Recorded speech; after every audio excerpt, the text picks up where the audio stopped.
जय हिंद दोस्तों, स्वागत है अपने YouTube चैनल ओदिति ऑनलाइन क्लासेज में। दोस्तों, आज के इस वीडियो में बात करेंगे लूसेंट किताब के इम्पोर्टेंट क्वेश्चन जो आपकी परीक्षाओं के लिए बहुत ही महत्वपूर्ण हैं। अगर आपने इस किताब को अच्छी तरह से रिवीजन कर लिया है तो आप इन प्रश्नों में से कितने के सही उत्तर देते हैं तो आप कमेंट बॉक्स में बताइए। देखिए, शुरुआत कर लेते हैं पहले क्वेश्चन से। पहला क्वेश्चन है कि कर्नाटक राज्य में स्थित जोग प्रपात किस नदी पर स्थित है, यानी कि जोग वाटरफॉल किस नदी पर स्थित है जो कर्नाटक राज्य में है। तो कर्नाटक में कौन सी नदी है, तो इसका राइट आंसर हो जाएगा ऑप्शन नंबर सी, सही उत्तर हो जाएगा ऑप्शन नंबर सी, यानी कि शरावती नदी। कौन सा हो जाएगा, शरावती नदी, ऑप्शन नंबर सी हो जाएगा सही उत्तर। दोस्तों, अगर आपको किसी भी प्रश्न का जवाब पता है तो आप कमेंट बॉक्स में अपना उत्तर ज़रूर शेयर करिए। जितना भी आपको डिटेल में अगर उस क्वेश्चन के बारे में पता है तो डिटेल में लिखकर भेजिए। अगला क्वेश्चन देखिए कि भारत की सबसे लंबी अंतर्राष्ट्रीय सीमा किस देश के साथ लगती है। भारत की सबसे लंबी अंतर्राष्ट्रीय सीमा किस देश के साथ लगती है, तो इसका राइट आंसर हो जाएगा ऑप्शन नंबर ए, बांग्लादेश के साथ लगती है। अब बांग्लादेश के साथ कितनी लगती है, तो ये लगती है 4096 किलोमीटर। कितनी लगती है, 4096 किलोमीटर लगती है बांग्लादेश के साथ। भारत की सबसे लंबी अंतर्राष्ट्रीय सीमा बांग्लादेश के साथ लगती है। अगला क्वेश्चन देखिए। अगला क्वेश्चन है कि निम्नलिखित में से कौन सा दर्रा सतलज नदी घाटी में स्थित है। तो सतलज नदी घाटी कहाँ पर है, तो इसका देखिए राइट आंसर हो जाएगा ऑप्शन नंबर डी, सिपकीला दर्रा। सिपकीला दर्रा राइट आंसर हो जाएगा ऑप्शन नंबर डी हो जाएगा सही उत्तर। तो सिपकीला दर्रा किस राज्य में पड़ता है, अगर आपको इसका जवाब पता है तो आप इसका जवाब कमेंट बॉक्स में दीजिए कि सिपकीला दर्रा किस राज्य में पड़ता है। अगला क्वेश्चन है कि निम्नलिखित में से कौन सी नदी प्रायद्वीपीय भारत की सबसे लंबी नदी है। देखिए, प्रायद्वीपीय भारत क्या होता है, तो प्रायद्वीपीय भारत होता है, देखिए कुछ भारत का मैप इस प्रकार है। यहाँ पर गुजरात है, देखिए बन नहीं पाया सही से, देखिए गुजरात यहाँ पर है, ऐसा कुछ है, फिर ऐसे है और यहाँ पर ये इस प्रकार है। जो ये हिस्सा पड़ता है गुजरात से लेकर ये जो तिकोना हिस्सा पड़ता है, इसी को प्रायद्वीपीय भारत बोला जाता है। क्या बोला जाता है, प्रायद्वीपीय भारत बोला जाता है इसको, इस पोर्शन के नीचे वाले को। तो इसका देखिए कि यानी कि प्रायद्वीपीय भारत की सबसे लंबी नदी कौन सी, यानी कि आप यहाँ बताइए यहाँ पर कौन सी नदी सबसे लंबी नदी है। तो इसका सही जवाब हो जाएगा ऑप्शन नंबर बी, गोदावरी नदी। कौन सी है, गोदावरी नदी। तो गोदावरी नदी किस राज्य से निकलती है, अगर आपको इसका जवाब पता है तो कमेंट बॉक्स में बताइए। और गंगा नदी तो सभी को पता होगा कि उत्तराखंड से निकलती है और गोमक ग्लेशियर से निकलती है। तो इसका अगर आपको कमेंट बॉक्स में बताना है कि गोदावरी नदी किस राज्य से निकलती है और कहाँ पर गिरती है, कि अरब सागर में गिरती है या फिर बंगाल की खाड़ी पर। अगला क्वेश्चन देखिए। अगला क्वेश्चन है कि अंडमान निकोबार द्वीप समूह की सबसे ऊंची चोटी कौन सी है। देखिए, ये क्वेश्चन को आप स्टार लगा लीजिए और ये क्वेश्चन हो सकता है आपकी बार आपके एग्ज़ाम में ज़रूर पूछा जाएगा कि अंडमान निकोबार की सबसे ऊंची चोटी कौन सी है। तो इसका राइट आंसर हो जाएगा option number D, sandal peak चोटी, यानी कि कहीं कहीं आपको सैंडल पीक भी लिखा मिलेगा। तो इसका सही जवाब हो जाएगा ऑप्शन नंबर डी, सैंडल चोटी। राइट आंसर हो जाएगा ऑप्शन नंबर डी। देखिए, अगला क्वेश्चन देखिए और देखिए इसमें डिस्कस करते हैं कि माउंट एवरेस्ट कहाँ पर है। तो आप सभी को पता होगा कि विश्व की सर्वाधिक लंबी चोटी है कंचनजंगा। कंचनजंगा वह चोटी है कि हिमालय की चोटी, यानी कि भारत में स्थित हिमालय की सबसे ऊंची चोटी कौन सी है, कंचनजंगा है। कौन सी है, आपसे क्वेश्चन देखिए पूछिए, यानी घुमा सकता है क्वेश्चन आपसे कि भारत में स्थित हिमालय की सबसे ऊंची चोटी कौन सी है, तो फिर कौन सी हो जाएगी, कंचनजंगा। और गॉडमन ऑस्टिन कौन सी है, ये ट्रांस हिमालय की सबसे ऊंची चोटी है, K2 भी बोलते हैं। क्या बोलते हैं, K2। और सैंडल पीक कहाँ की है, ये अंडमान निकोबार की है। अगला क्वेश्चन देखिए कि भारत का सबसे प्रसिद्ध यूरेनियम खान जादूगोड़ा किस राज्य में स्थित है। ये एक यूरेनियम की खान है, जादूगोड़ा उस खान का नाम है। तो ये किस राज्य में स्थित है, तो इसका राइट आंसर हो जाएगा ऑप्शन नंबर बी, झारखंड। देखिए, झारा फूकी होती है तो जादू से जादू टोना झारा फूकी, आप याद रखिए। इसका सही जवाब हो जाएगा ऑप्शन नंबर बी। अगला प्रश्न है कि भारत का सबसे लंबा राष्ट्रीय राजमार्ग कौन सा है। भारत का सबसे लंबा राष्ट्रीय राजमार्ग कौन सा है, तो इसका राइट आंसर हो जाएगा ऑप्शन नंबर डी, NH44। कौन सा है? NH44 भारत का सबसे लंबा राष्ट्रीय राजमार्ग है। राइट आंसर हो जाएगा ऑप्शन नंबर डी। अगला प्रश्न है कि मैगलन जल डमरू मध्य कहाँ स्थित है? तो देखिए इसका राइट आंसर हो जाएगा ऑप्शन नंबर बी कि प्रशांत महासागर और दक्षिण अटलांटिक महासागर के बीच में मैगलन जल डमरू मध्य। राइट आंसर हो जाएगा ऑप्शन नंबर बी। अगला क्वेश्चन है कि निम्नलिखित में से किस बंदरगाह को बंटवारे का पुत्र कहा जाता है? देखिए बंटवारे का पुत्र किस बंदरगाह कहा जाता है? तो इसका राइट आंसर हो जाएगा ऑप्शन नंबर बी कांडला बंदरगाह। तो देखिए कांडला बंदरगाह है किस राज्य में? अगर आपको इसका जवाब पता है तो आप ज़रूर बताइए। और ये बहुत ही पूछा जाता है कि कांडला बंदरगाह कहाँ पर है। और इसका देखिए हाल ही में नाम बदल गया है कांडला बंदरगाह का। क्या हो गया है? पंडित दीनदयाल उपाध्याय बंदरगाह। क्या हो गया है? पंडित दीनदयाल उपाध्याय बंदरगाह कहाँ पर है? तो ये गुजरात राज्य में है। कहाँ पर है? गुजरात राज्य में है। कांडला बंदरगाह कहाँ पर है? गुजरात राज्य में है। और देखिए ये मुंबई, ये कहाँ पर है? महाराष्ट्र में है। लोथल कहाँ पर है? गुजरात में है। कोलकाता कहाँ पर है? तो ये कोलकाता में है। अगला क्वेश्चन है निम्नलिखित में से कौन सा पठार अरावली और विंध्य क्षेत्र के बीच स्थित है? तो देखिए इसका राइट आंसर हो जाएगा ऑप्शन नंबर ए मालवा का पठार। मालवा का पठार है अरावली पर्वत और विंध्य क्षेत्र के यानी कि विंध्य हिमाचल के हिमालय के बीच में यह क्षेत्र पड़ता है, मालवा का पठार। राइट आंसर हो जाएगा ऑप्शन नंबर ए। दोस्तों अगर आपको क्वेश्चन हेल्पफुल लग रहे हैं, वीडियो का तरीका अच्छा लग रहा है, पढ़ाने का तरीका भी आपको अच्छा लग रहा है, अगर हमारे साथ पहली बार जुड़ रहे हैं तो वीडियो को लाइक ज़रूर कर दीजिए। चैनल को सब्सक्राइब करके घंटी को ऑन ज़रूर कर लीजिए, क्योंकि जब भी मैं वीडियो डालूंगा आप तक सबसे पहले पहुंचेगा और वीडियो आप सबसे पहले देख पाएंगे। देखिए अगला क्वेश्चन की बात करते हैं कि निम्नलिखित में से किस ज्वालामुखी को भूमध्य सागर का प्रकाश स्तंभ कहा जाता है? तो इसका सही जवाब हो जाएगा ऑप्शन नंबर डी। कौन सा हो जाएगा? ऑप्शन नंबर सी हो जाएगा सही उत्तर, स्ट्राम्बोली। स्ट्राम्बोली भूमध्य सागर का प्रकाश स्तंभ भी कहा जाता है। राइट आंसर हो जाएगा ऑप्शन नंबर सी। अगला प्रश्न देखिए कि संगमरमर किस प्रकार की चट्टानों का उदाहरण है? तो इसका राइट आंसर हो जाएगा ऑप्शन नंबर सी कायांतरिक चट्टान। कौन किसका उदाहरण है? कायांतरिक चट्टान। संगमरमर सर्वाधिक कहाँ से अच्छा लाया जाता है? जो देखिए एक क्वेश्चन बनता है, आपसे पूछ लो कि जो ताजमहल में संगमरमर यूज हुआ है वो संगमरमर कहाँ से लाया गया था? क्वेश्चन देखिए हो सकता है आपसे पूछ दे कि जो उत्तर प्रदेश में आगरा ज़िले में यानी कि ताजमहल है उसमें जो संगमरमर यूज हुआ है तो वो संगमरमर कहाँ से लाया गया था? तो देखिए वो संगमरमर लाया गया था राजस्थान से। राजस्थान के मकराना से लाया गया था। कहाँ से? मकराना से लाया गया था जो संगमरमर ताजमहल में लगा हुआ है। कहाँ से मंगाया गया था? मकराना। मकराना कहाँ पर पड़ता है? राजस्थान में। अगला क्वेश्चन है कि मैकाल पर्वत किस भारतीय राज्य में स्थित है? तो इसका राइट आंसर हो जाएगा ऑप्शन नंबर बी छत्तीसगढ़ राज्य में स्थित है। कहाँ पर है? छत्तीसगढ़ राज्य में मैकाल पर्वत स्थित है। अगला क्वेश्चन है कि माजुली द्वीप। देखिए ये क्वेश्चन को मैं गारंटी से कह सकता हूँ कि आपके किसी न किसी एग्ज़ाम में ज़रूर पूछा जाएगा और पूछा हुआ है। अगर आप पैड के लिए तैयारी कर रहे हैं तो आप पिछले वर्ष का पेपर उठा के देख लीजिए, ये क्वेश्चन आपको छपा हुआ मिलेगा और आप इसका स्क्रीनशॉट ले लीजिए। अच्छी तरह से याद रखिए क्योंकि ये तो क्वेश्चन पूछा ही जाता है कि माजुली द्वीप जो विश्व का सबसे बड़ा नदी द्वीप है, यानी कि ये जो द्वीप है नदी में स्थित है। कौन सी नदी कौन सी है? तो ब्रह्मपुत्र नदी है। ब्रह्मपुत्र नदी कहाँ से निकलती है?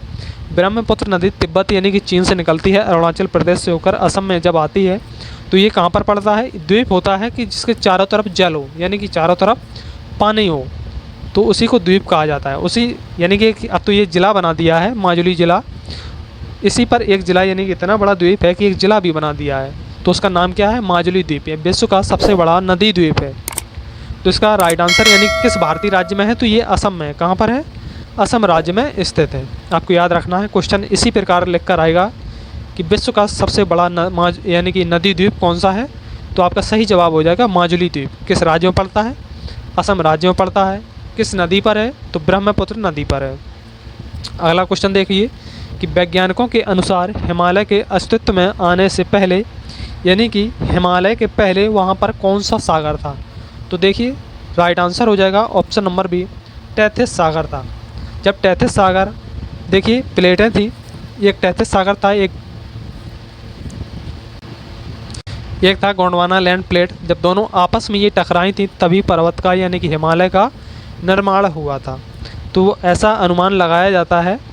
देखिए, और जहाँ जहाँ पर ये पर्वत जो कटा हुआ है हिमालय, यहाँ पर उस समय नदियाँ थी, जहाँ पर नदियाँ बह रही थी वहाँ पर हिमालय नहीं उठा है।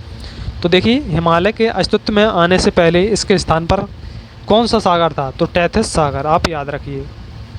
अगला क्वेश्चन है कि सुंदरबन टाइगर रिजर्व किस भारतीय राज्य में स्थित है। तो देखिए, सुंदरबन का डेल्टा कहाँ पर बनता है, सुंदरबन का डेल्टा कहाँ पर बनता है, पश्चिम बंगाल में। यहाँ सुंदरी पेड़ पौधे भी पाए जाते हैं, उन्हीं के नाम पर सुंदरबन का डेल्टा भी कहा जाता है। तो ये कहाँ पर है, देखिए उसी के नाम पर टाइगर रिजर्व का नाम भी दिया गया है। तो इसका राइट आंसर हो जाएगा ऑप्शन नंबर सी, पश्चिम बंगाल। सुंदरबन टाइगर रिजर्व किस राज्य में है, पश्चिम बंगाल में। अगला क्वेश्चन है कि पेरियार टाइगर रिजर्व किस भारतीय राज्य में स्थित है। तो देखिए, पेरियार नदी कहाँ पर है, केरल में है। पेरियार यानी कि इडुक्की परियोजना है, कौन सी है, इडुक्की परियोजना भी कहाँ पर है, केरल में ही है। तो पेरियार नदी में उसी के नाम पर रख दिया है पेरियार टाइगर रिजर्व। तो किस राज्य में हो जाएगा, केरल में। राइट आंसर हो जाएगा ऑप्शन नंबर ए। अगला क्वेश्चन देखिए कि पन्ना राष्ट्रीय उद्यान किस भारतीय राज्य में स्थित है। देखिए, इसका जवाब आपको कमेंट बॉक्स में देना है, क्योंकि इससे इजी प्रश्न आपको कहीं भी नहीं मिलेगा, पूरे किताबों में और पूरे यूट्यूब में जितने भी वीडियो डले होंगे, कि पन्ना राष्ट्रीय उद्यान किस राज्य में स्थित है, यानी कि पन्ना राष्ट्रीय उद्यान किस राज्य में स्थित है। तो यहाँ से हीरा मिलते हैं, क्या मिलते हैं, पन्ना की खान भी है, तो यहाँ से हीरा निकाले जाते हैं। तो ये किस राज्य में है, गुजरात में, मध्य प्रदेश, महाराष्ट्र और राजस्थान। तो देखिए, अगर आपको इसका भी जवाब पता नहीं है भाई, तो आपको तैयारी बहुत अच्छी करनी पड़ेगी, क्योंकि कंपटीशन इतना भी कम नहीं है कि आपको ये क्वेश्चन पता ना हो। ये क्वेश्चन तो सभी को पता होगा जो कक्षा 8 में पढ़ता होगा। तो इसका जवाब आप कमेंट बॉक्स में ज़रूर बताइए कि पन्ना राष्ट्रीय उद्यान किस भारतीय राज्य में है। अगला क्वेश्चन देखेंगे कि डूरंड रेखा भारत और किस देश के बीच अंतर्राष्ट्रीय सीमा है। डूरंड रेखा, एक है रेड क्लिफ रेखा, एक है मैकमोहन रेखा। तो ये किस राज्य में है, देखिए डूरंड रेखा है अफ़गानिस्तान के साथ। किसकी है, अफ़गानिस्तान के साथ भारत सीमा साझा करता है। किसके साथ, अफ़गानिस्तान के साथ कौन सी है, डूरंड रेखा।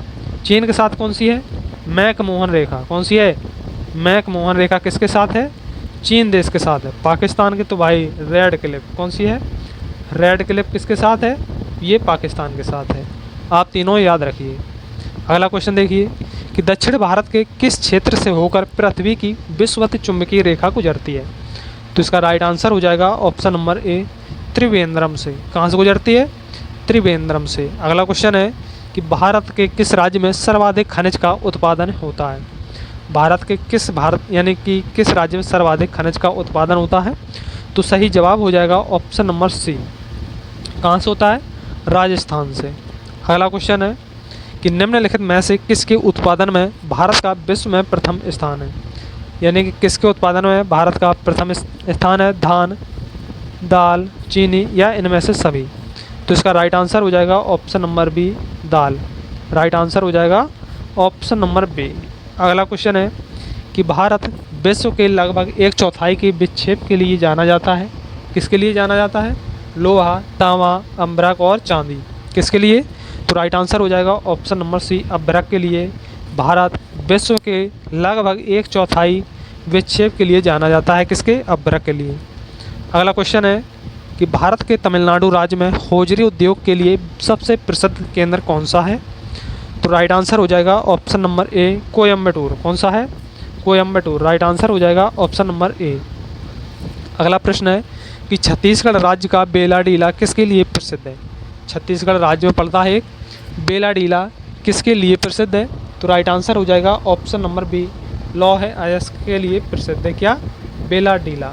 राइट आंसर हो जाएगा ऑप्शन नंबर बी। अगला प्रश्न है कि भारत का कौन सा राज्य एंटी मनी का मुख्य उत्पादक है। तो इसका देखिए सही जवाब हो जाएगा option number A, Himachal Pradesh. कौन सा एंटी मनी के मुख्य उत्पादक है, हिमाचल प्रदेश। राइट आंसर हो जाएगा ऑप्शन नंबर ए। अगला क्वेश्चन देखिए कि भारत में यूरेनियम का सबसे बड़ा भंडार किस राज्य में पाया जाता है। तो देखिए, भारत में सबसे यानी कि यूरेनियम का सबसे बड़ा भंडार किस राज्य में है? तो ये है आंध्र प्रदेश। कहाँ पर है? आंध्र प्रदेश। राइट आंसर हो जाएगा ऑप्शन नंबर ए। अगला क्वेश्चन देखिए कि भारत का कौन सा राज्य ताम्र का बृहद उत्पादक करता है, यानी कि तांबे का सर्वाधिक उत्पादन करता है? तो कौन सा है राज्य? राइट आंसर हो जाएगा option number B, Madhya Pradesh. अगला क्वेश्चन देखेंगे कि भारत के किस राज्य में सबसे अधिक मात्रा में मैंगनीज का उत्पादन होता है, यानी कि भारत के किस राज्य में सबसे अधिक मैंगनीज का उत्पादन किया जाता है? किस राज्य में? तो राइट आंसर हो जाएगा ऑप्शन नंबर डी, उड़ीसा राज्य में। मैंगनीज कहाँ पर किया जाता है? उड़ीसा राज्य में। अगला क्वेश्चन है कि निम्नलिखित में से किस खनिज का भारत में सबसे अधिक आयात होता है? तो राइट आंसर हो जाएगा ऑप्शन नंबर सी, सल्फर का। सल्फर का भारत में सबसे अधिक आयात किया जाता है। राइट आंसर हो जाएगा ऑप्शन नंबर सी। अगला प्रश्न है कि दूध उत्पादन में भारत का विश्व में कौन सा स्थान है? तो राइट आंसर हो जाएगा ऑप्शन नंबर ए, सही उत्तर हो जाएगा। अगला क्वेश्चन देखिए कि भारत में सर्वाधिक अभ्रक का उत्पादन किस राज्य में होता है? तो राइट आंसर हो जाएगा ऑप्शन नंबर ए, सही उत्तर हो जाएगा आंध्र प्रदेश। कौन सा हो जाएगा? आंध्र प्रदेश। राइट आंसर हो जाएगा ऑप्शन नंबर ए। अगला क्वेश्चन देखिए कि पवन ऊर्जा से विद्युत के उत्पादन में भारत का कौन सा राज्य अग्रणी है, यानी कि पवन ऊर्जा में जो पवन से ऊर्जा बनती है, तो ऐसा कौन सा राज्य भारत का अग्रणी है पवन ऊर्जा के मामले में? तो राइट आंसर हो जाएगा ऑप्शन नंबर डी, तमिलनाडु राज्य पवन ऊर्जा में सर्वाधिक आगे है। भारत का सबसे अग्रणी राज्य है तमिलनाडु। राइट आंसर हो जाएगा ऑप्शन नंबर डी। अगला प्रश्न है कि किस शहर को भारत का सिलिकॉन वैली कहा जाता है? किस शहर को कहा जाता है? देखिए भारत का एक शहर है जिसे सिलिकॉन वैली कहा जाता है। क्या कहा जाता है? Silicon valley. राइट आंसर हो जाएगा ऑप्शन नंबर बी, बेंगलुरु। किसको कहा जाता है सिलिकॉन वैली? बेंगलुरु को कहा जाता है। राइट आंसर हो जाएगा ऑप्शन नंबर बी। अगला प्रश्न है कि भारत से निर्यात होने वाली सबसे प्रमुख समुद्री उत्पादक कौन सा है? तो राइट आंसर हो जाएगा ऑप्शन नंबर सी, झींगा, यानी कि झींगी। राइट आंसर हो जाएगा ऑप्शन नंबर सी। अगला प्रश्न है कि भारत के किस उद्योग में सर्वाधिक महिला सक्रिय है? किस में है? लोहा इस्पात उद्योग में, या फिर चाय उद्योग में, जूट उद्योग में, कपड़ा उद्योग में? अगर आपको इसका जवाब पता है तो कमेंट में बताइए कि भारत की जो सर्वाधिक महिलाएं हैं किस उद्योग में सक्रिय हैं। तो राइट आंसर इसका हो जाएगा ऑप्शन नंबर बी, जूट उद्योग में। किस में है? यानी कि चाय उद्योग में जो सर्वाधिक महिलाएं सक्रिय हैं, चाय उद्योग में है। राइट आंसर हो जाएगा ऑप्शन नंबर बी। अगला प्रश्न है कि विश्व का सर्वोत्तम गुणवत्ता वाला संगमरमर भारत के किस क्षेत्र में पाया जाता है? तो देखिए मैंने अभी आपको बताया था कि मकराना से जब मंगवाया था ताजमहल के लिए संगमरमर, तो ये कहाँ पर पड़ता है? राजस्थान में। तो ये कहाँ है? राजस्थान में। मकराना भारत के किस क्षेत्र में पाया जाता है? तो राजस्थान में पाया जाता है। राइट आंसर हो जाएगा ऑप्शन नंबर डी। अगला प्रश्न है कि निम्नलिखित में से भारत का सर्वश्रेष्ठ प्राकृतिक बंदरगाह कहाँ है? तो इसका जो राइट आंसर हो जाएगा ऑप्शन नंबर ए, मुंबई। ये भारत का सबसे बड़ा बंदरगाह भी है, मुंबई। राइट आंसर हो जाएगा ऑप्शन नंबर ए, सही उत्तर हो जाएगा। तो देखिए ये एक प्राकृतिक बंदरगाह है। अगला क्वेश्चन देखेंगे कि आंध्र प्रदेश का विशाखापत्तनम शहर किसके लिए प्रसिद्ध है?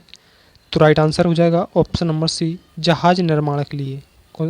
जहाज निर्माण के लिए विशाखापत्तनम शहर प्रसिद्ध है। राइट आंसर हो जाएगा ऑप्शन नंबर सी। अगला प्रश्न है कि भारतीय जलवायु कहलाती है, क्या कहलाती है? तो देखिए भारत की जलवायु अधिकतर क्या है? उष्णकटिबंधीय है। क्या है? उष्णकटिबंधीय। राइट आंसर हो जाएगा ऑप्शन नंबर ए। दोस्तों अगर ये आपको प्रश्न अच्छे लगे हों, आपके परीक्षा की दृष्टि से इम्पोर्टेंट हो, तो चैनल को सब्सक्राइब कर लीजिए, नोटिफिकेशन को ऑन कर लीजिए, क्योंकि जब भी वीडियो मैं डालूंगा आप तक सबसे पहले पहुंचेगा और जानकारी आपको सबसे पहले हो पाएगी। तो वीडियो देखने के लिए धन्यवाद। मिलते हैं अगले वीडियो में। तभी तक आप सभी को जय हिंद, जय भारत, वंदे मातरम।